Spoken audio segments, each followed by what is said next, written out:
ये टॉपिक है नेग्लिजेंस का। नेग्लिजेंस का मतलब है कि आपको कोई ज़िम्मेदारी दी गई है और आपने अपनी ज़िम्मेदारी को नहीं निभाया। नेग्लिजेंस का मतलब है फेलियर टू डू समथिंग, ठीक हो गया। और फेलियर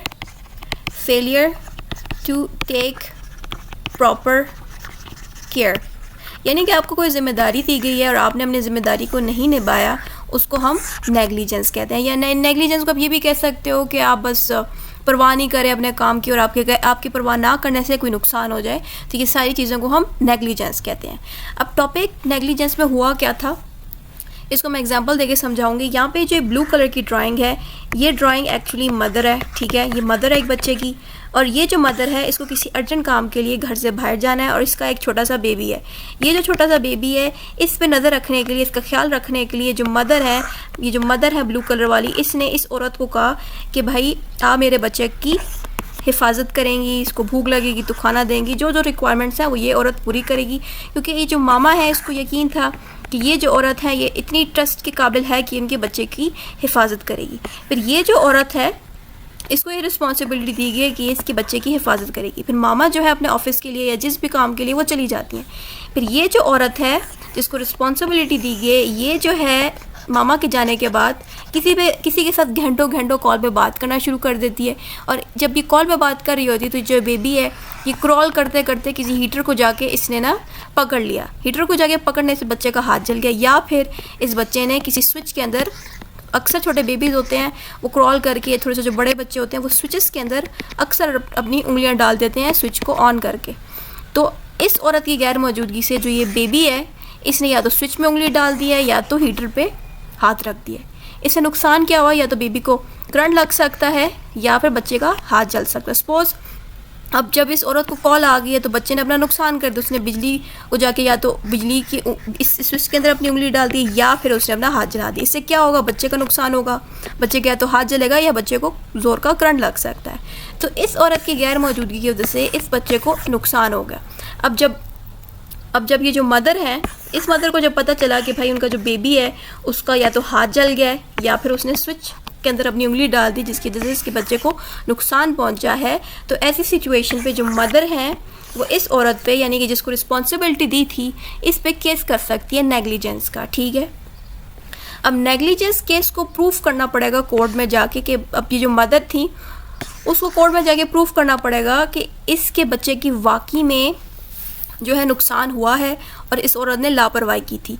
और क्या प्रूफ करना है, डैमेज को प्रूफ करना है, अपने बच्चे की कंडीशन दिखानी है कोर्ट में कि क्या नुकसान होने की वजह से बच्चे के साथ क्या हो गया, ठीक हो गया, तो मदर केस कर सकती है। अब केस कैसे कर सकती है, केस के क्या प्रोसीजर है, वो शुरू करने से पहले आपको मैंने ये चीज़ बतानी है कि डिफेंडेंट और प्लेंटिव होते क्या हैं। डिफेंडेंट वो बंदा होता है जिस पे इल्ज़ाम लगता है, प्लेंटिव वो बंदा होता है जिसका नुकसान होता है, ठीक हो गया। अब यहाँ पे नुकसान किसका हुआ है, मामा का हुआ है, मामा के बच्चे का नुकसान हुआ है, ठीक है। और डिफेंडेंट कौन था, डिफेंडेंट वो औरत थी जिसको जिम्मेदारी दी गई थी बच्चे को संभालने की। अब टॉपिक शुरू करना है तो इसमें हमारे पास इंपॉर्टेंट इंग्रेडिएंट्स ऑफ नेग्लिजेंस, अक्सर एग्जाम में आपसे पूछ सकते हैं कि explain the ingredients of negligence. Ingredients से यहाँ पे क्या मुराद है, यानी कि अब जो मामा है, जो मदर है, वो कोर्ट जाके क्या क्या प्रूफ करेंगी। कोर्ट जाके मामा ने प्रूफ करना है लीगल ड्यूटी को, duty towards the plaintive, failure to perform the duty, damage due to negligence. ये 3 चीज़ें मामा को कोर्ट में जाके प्रूफ करनी है कि ये जो 4 चीज़ें ये हुई थी। अब ये 4 चीज़ें हुई क्या है, नंबर 1 पे हमारे पास लीगल ड्यूटी। अगर लीगल ड्यूटी से क्या मुराद है, लीगल ड्यूटी से मुराद है डिफेंडेंट पर ही ड्यूटी होनी चाहिए। यानी कि जो मदर है उसने घर से जब वो जा रही थी तो उसने ड्यूटी दी थी उस औरत को कि मेरे बच्चे की आप हिफाजत करेंगी, उसका ख्याल रखेंगी। तो सारा की सारी ड्यूटी किस पे आ गई, उस औरत पे आ गई जिसने बच्चे का ख्याल रखना था। दूसरी पॉइंट क्या है, ड्यूटी टुवर्ड्स द प्लेंटिव, यानी कि मामा कौन है यहाँ पे, प्लेंटिव है, जिनका नुकसान हुआ है। क्या क्या नुकसान है उनके बच्चे का, या तो हाथ जल गया या उस बच्चे को कोई करंट लग गया, किसी किस्म का हादसा उस बच्चे को पेश आ गया। तो मामा कौन है यहाँ पे, प्लेंटिव, जिनका नुकसान हुआ है। तो प्लेंटिव की क्या ड्यूटी थी, यानी कि मामा की ये ड्यूटी थी कि जिस औरत को उसने रखा है अपने बच्चे की रिस्पॉन्सिबिलिटी उठाने के लिए, वो इतनी ट्रस्टेबल होनी चाहिए। यानी कि उनकी मामा की ड्यूटी ये थी कि वो पूरे होश और हवास में एक अच्छी औरत को ड्यूटी पर रखती। तो अगर मामा ने ड्यूटी अपनी पूरी निभाई है, उन्होंने अपनी तरफ से बेहतरीन औरत को ड्यूटी पर रखा है, लेकिन फिर भी वो औरत नेग्लिजेंस कर देती है, यानी कि कॉल पे बातें करती है, बच्चे को इग्नोर कर देती है, ख्याल नहीं रखती, तो ज़ाहिरी बात है फिर सारा का सारा कसूर किसका हो जाता है? डिफेंडेंट का। डिफेंडेंट कौन थी? उस औरत का जिसको ड्यूटी दी गई है। सो सेकंड पॉइंट समझ आ गया। थर्ड पॉइंट था failure to perform the duty. अब यहाँ पे मामा ने तो ड्यूटी अपनी निभा ली, अपनी तरफ से अच्छी औरत रखी थी। अब जिस औरत को ड्यूटी दी थी उसने अपनी ड्यूटी नहीं निभाई सही से। फेलियर का मतलब है अपनी ड्यूटी को सही से नहीं निभाया। अब ड्यूटी सही से ना निभाने से क्या हुआ? ड्यूटी नहीं सही से निभाने से हुआ ये कि डैमेज हो गया ड्यू टू नेग्लिजेंस पोस्ट, यानी कि जो जिस औरत को रिस्पॉन्सिबिलिटी दी थी उसने ड्यूटी सही से नहीं निभाई, जिसकी वजह से डैमेज हो गया। क्या डैमेज हुआ? बच्चे का हाथ जल गया, बच्चे को किसी किस्म का जानी नुकसान हो गया या कुछ भी हुआ, वो सारा का सारा कसूर उस औरत का था जिसको रिस्पॉन्सिबिलिटी दी थी। ये सारा प्रोसेस नेग्लिजेंस था। इसमें सारा का सारा कसूर डिफेंडेंट का ही होता है, ठीक है। दूसरा है defences in the action of negligence. अब सपोज जो डिफेंडेंट है, जिस औरत ने लापरवाही की थी, कॉल पे घंटों बाद ही, जिसकी वजह से बच्चे को नुकसान पहुंचा। अब ये अपने आप को बचाने के लिए, कोर्ट में बचाने के लिए क्या क्या कर सकती है? ऊपर वाले जो प्रोसीजर्स थे, ऊपर वाले जो इंग्रेडिएंट्स ऑफ नेग्लिजेंस का जो प्रोसीजर था, ये प्लेंटिफ के लिए हेल्प आउट करेगा, यानी कि प्लेंटिफ कोर्ट में जाके अगर ये चीज़ें प्रूव कर दे तो उसके लिए कोर्ट में केस को एक्सेप्ट कर लेंगे। लेकिन जब डिफेंडेंट जो है, जिसके खिलाफ केस किया जा रहा है, तो वो अपने आप को बचाने के लिए क्या क्या चीज़ें कह सकता है कोर्ट में? अब वो ये 5 चीज़ें कह सकता है कोर्ट में अपने आप को बचाने के लिए। नंबर 1 हेडिंग है that there was no duty to take care, यानी कि ये जो औरत है वो ये अगर कह दे कोर्ट में कि उसको कोई रिस्पॉन्सिबिलिटी दी नहीं गई थी बच्चे के ख्याल रखने के लिए। अब ज़ाहिरी बात है उसको रिस्पॉन्सिबिलिटी तो दी गई थी, तो कोर्ट इस बात को एक्सेप्ट नहीं करेगी। दूसरा पॉइंट है, लेकिन अगर वाकई में कोई और पॉइंट किसी और केस में या किसी और सिचुएशन पे अगर किसी बंदे ने प्रूफ कर दिया कि हाँ उसको कोई ड्यूटी नहीं दी गई थी, तो कोर्ट फिर उस बंदे को आज़ाद कर देगी, कोई नुकसान उसको नहीं भरना पड़ेगा। दूसरी हेडिंग है that the plaintiff suffered no damage.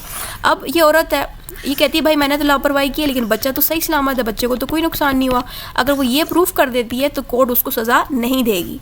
Third point है that the loss resulted from an act of God. Suppose अब बच्चा है, अब यहाँ पे बच्चे की एग्जाम्पल मैं नहीं दूंगी, यहाँ पे सपोज एक बंदा है, उसका एक गाड़ी का उसकी एक गाड़ी है, उसने इस बंदे को कहा भाई मेरी गाड़ी का तुम ख्याल रखो। अब इसने गाड़ी का ख्याल रखा, लेकिन अचानक जल्जला आ गया, ठीक है, एक बिल्डिंग है वो गाड़ी के ऊपर गिर गई। अब इसमें इस बंदे का तो कोई कसूर नहीं था जिसको रिस्पॉन्सिबिलिटी मिली थी, अल्लाह की तरफ से, खुदा की तरफ से अचानक जल्जला आ गया और गाड़ी पे बिल्डिंग गिर गई या गाड़ी पे कोई नुकसान हो गया।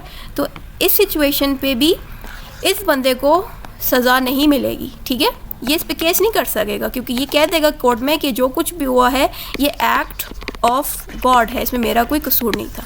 इस सिचुएशन पे कोर्ट सज़ा नहीं देगी डिफेंडेंट को। कॉन्सेंट का क्या मतलब है? कॉन्सेंट होता है अप्रूवल, यानी कि जिस बंदे का नुकसान हुआ है वो खुद उसने कहा है कि भाई मेरा नुकसान कर दो। सपोज इस बंदे की गाड़ी है, इसने खुद कोई भी ऐसा मैटर है, कोई भी मैटर है जिसमें ये बंदा कहता है ठीक है भाई मेरा नुकसान कर दो तुम, उसको अच्छे तरह पता है कि भाई मेरा नुकसान ये बंदा करने लगा है, तो ऐसी सिचुएशन पे कोर्ट उस दूसरे बंदे को यानी कि डिफेंडेंट को सज़ा नहीं देगी। तो डिफेंडेंट ये कह देगा भाई कि जिसका नुकसान हुआ है उसने खुद कहा था मेरा नुकसान कर दो, और वो डिफेंडेंट जो है प्रूफ कर दे कोर्ट में कि हाँ प्लेंटिफ ने कॉन्सेंट दी थी, तो ऐसी सिचुएशन पे कोर्ट डिफेंडेंट को सज़ा नहीं देगी। और फिफ्थ लास्ट पॉइंट था कंट्रीब्यूटरी नेग्लिजेंस। कंट्रीब्यूटरी नेग्लिजेंस को अगली वीडियो में एक्सप्लेन करूँगी।